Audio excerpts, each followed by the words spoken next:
about Mike Soroka. The other, the big news last night outside of the Mike Harris contract was the appearance of Mike Soroka in Rome. Now, I was there. I took the trip. I made the drive.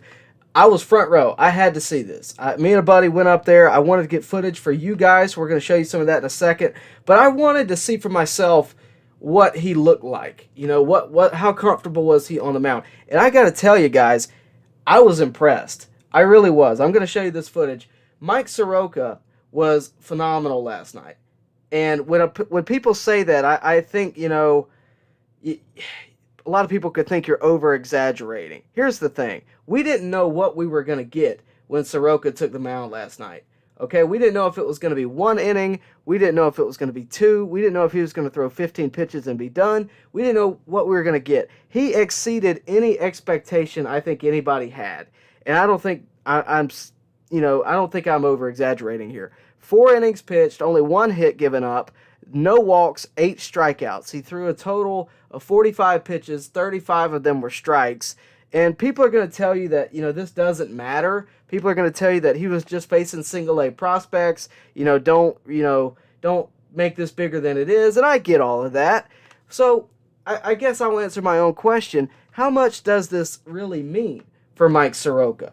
I'll tell you what I think it means. For one, we haven't seen Mike Soroka take the mound in 2 years at all. I mean, we have not seen him. And hence why I felt the need to drive up there. By the way, it was a pretty good crowd. It did well. But I wanted to go see it, okay, because we have not seen him in a professional environment in over 2 years on the mound. That being said, just the fact that he was back in action was a big deal. That was the headline going into last night. Leaving last night was the fact that he struck out 8, allowed only 1 hit in 4 innings, and side note, the 1 hit he allowed it wasn't a clean hit. It was a little dinker to third base, picked clean, but the throw was high. So just keep that in mind. It says something, okay? It's not major leaguers, and I get that. Maybe they were a little bit, overwhelmed. I get all that, but these are guys that can hit the baseball. These are not, just nobodies. They are prospects. Just the fact that Soroka was on the mound pitching to these guys and being successful was great. But number 3, I kept an eye on a few things. Number 1, how he was landing seemed completely normal. The other thing I kept an eye on was the radar gun, because this is a guy who, he's been throwing bullpens, but he hasn't thrown, competitively in 2 years. So I wanted to know where the velocity was. The highest pitch I saw was 94 miles an hour. So just knowing that his arm can do that on a consistent basis is nice to know. Velocity is not a problem.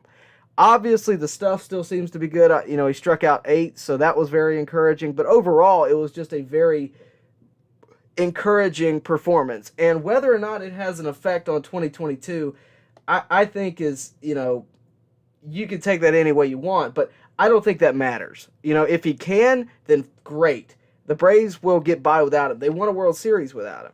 But I think what's important here is that this guy is getting back to the major league level. Whether it be this season, next season, or beyond, he's coming back, and I think he's going to be better than before. I really do.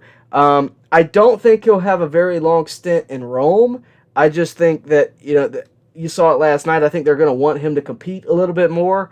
But I don't think he's going to go to Double-A. I don't think you're going to see him take the prospect tour. I think he's going to go from Rome to straight to Gwinnett, and then from there, who knows? I guess they'll adjust there and see kind of where he's at and try to develop him from there. But this is something to be excited about. This is a guy who was the ace when he got hurt. Max Fried has taken over that mantle, but before that, Mike Soroka was the guy on the Braves, without a doubt. So credit to him, credit to the Braves for, continuing to develop this guy.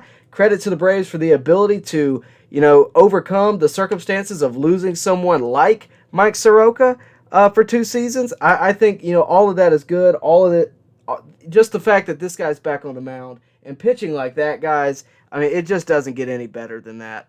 It really doesn't. By the way, guys, if you will do me a favor and hit the like button, hit the subscribe button, and of course hit the bell for notifications so that you can stay updated with everything going on with the Braves, I would appreciate it. We put a lot of work into these streams, and it always helps if we get new subscribers out of them. So please do that. Please, again, like the video. It really does help get the stream out there, and it really helps me grow. So thank you for that, and thank you guys for tuning in tonight. I promise